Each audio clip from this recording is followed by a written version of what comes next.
فمن تاب وآمن وعمل عملا صالحا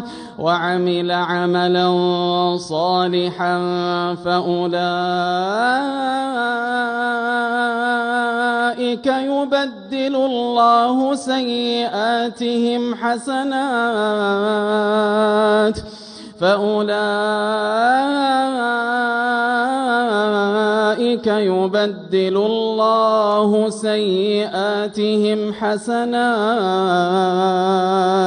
وكان الله غفورا رحيما ومن تاب وعمل صالحا فإنه يتوب